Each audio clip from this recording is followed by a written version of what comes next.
నాకు అన్న ఈయన గంగన్న తెలుసా అంటే తెలియదు అన్న. ఈయన గంగన్నని కేంద్ర కమిటీ సభ్యుడు అని చెప్పాడు. అప్పుడు నాకు గంగన్నగా పరిచయం అయ్యిండు.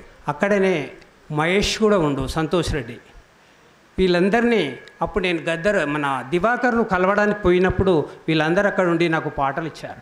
ఆ పాటలే తర్వాత ఎర్ర మల్లెలు ఏరినం అంజన్న ఏరికు పాబోసినం, ఎర్ర మల్లెలు ఏరినం అంజన్న ఏరికు పాబోసినం, తూర్పు కొండల్లోన నీరాక కొరకై ఎదురు చూస్తున్నామే, తూర్పు కొండల్లోన నీరాక కొరకై ఎదురు చూస్తున్నామే అని అనేక పాటలు ఇచ్చి అప్పుడు మద్రాసులో కొన్ని పాటలు ముఖ్యమైన ఏరుకొని రికార్డింగ్ చేయడం జరిగింది జననాట్య మండలి. అందులో నేను కూడా అక్కడ రికార్డింగ్లో ఉన్నానని. అట్లా నాకు గంగన్న ఇప్పుడు ఈ కేశవరావు అనే సంగతి తెలియదు. ఈ గంగన్నగా ఇక ఈ పేపర్లో సోషల్ మీడియాలో టీవీలో విన్నాక ఓహో ఆ గంగన్ననే ఈ కేశవరావు అని నాకు అర్థమైంది.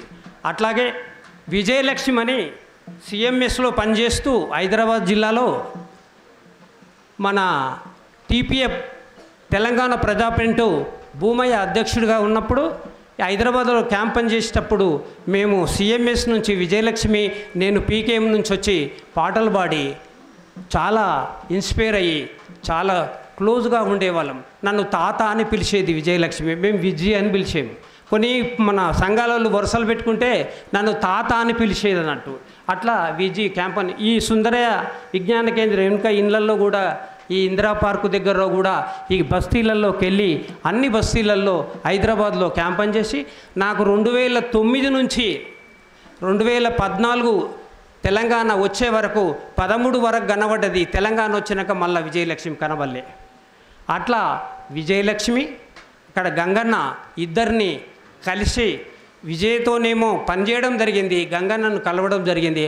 ఆ గంగన్ననే ఇప్పుడు భారతదేశ కమ్యూనిస్ట్ పార్టీ మావోయిస్టు పార్టీ కేంద్ర కమిటీ కార్యదర్శి అయినందుకు నేను చాలా గర్వపడుతున్నాను. ఇప్పుడిగా ఆదివాసుల మీద అరే యుద్ధం వద్దు రాజ్యం, ఆదివాసులను అంతం చేసే యుద్ధం వద్దు రాజ్యం, ఆదివాసులను అంతం చేసే యుద్ధం వద్దు రాజ్యం, యుద్ధం అరే యుద్ధం వద్దు రాజ్యం, అరే ఆదివాసులను అంతం చేసే యుద్ధం వద్దు రాజ్యం,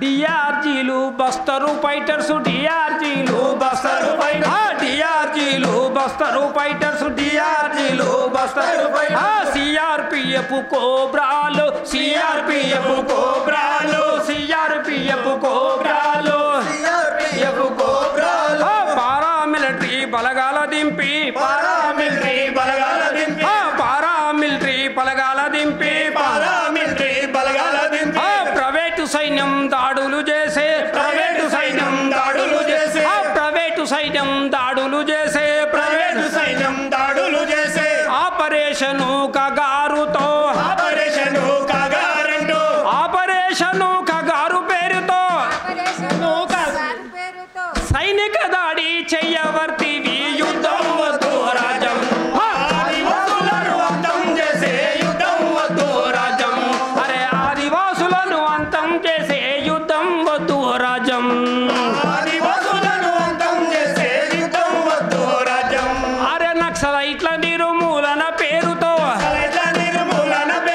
నక్సలైట్ల నిర్మూలన పేరుతో, నిర్మూలన పేరుతో అధర్మ యుద్ధమని దేశం అంటుంది యుద్ధం వద్దు రాజ్యం, ఆదివాసులను అంతం చేసే యుద్ధం వద్దు రాజ్యం, కార్పొరేట్లకు వెల్కమ్ అంటివి, కార్పొరేట్లకు వెల్కమ్, కార్పొరేట్లకు వెల్కమ్ అంటివి, కార్పొరేట్లకు వెల్కమ్ అంటివి, ఆదానికి హాయ్ అంటివి, ఆదానికి హాయ్ అంటివి, అంబానీకి బాయ్ అంటివి, అంబానీకి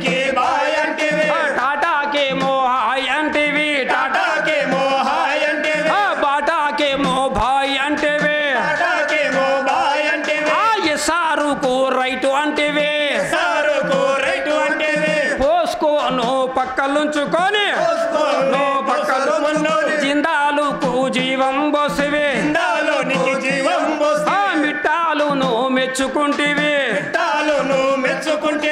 వేదాంత నువ్వు వేగం చేసేవే దుబాయో నీ దోసుకోమంటే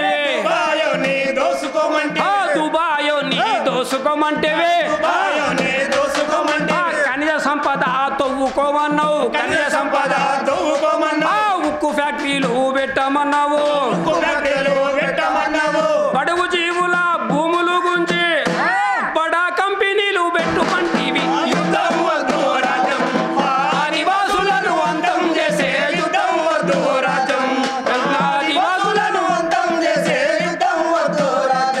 అరే ఆపరేషన్ అని ఆర్డర్ ఇస్తేవి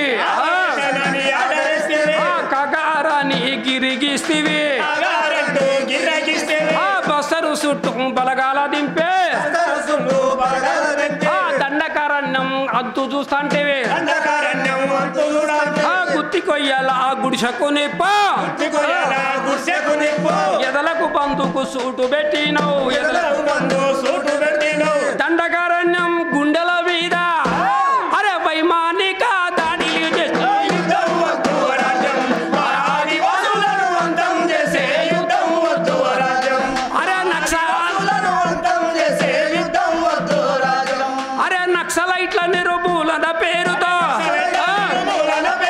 నక్సలైట్ల నిర్మూలన పేరుతో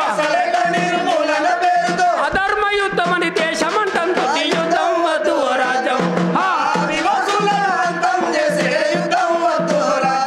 అరే ఆదివాసులను అంతం చేసే యుద్ధము నీదే ఓటమి నీదే అరే యుద్ధము నీదే ఓటమి నీదే అంతిమ విజయం ఆదివాసిదే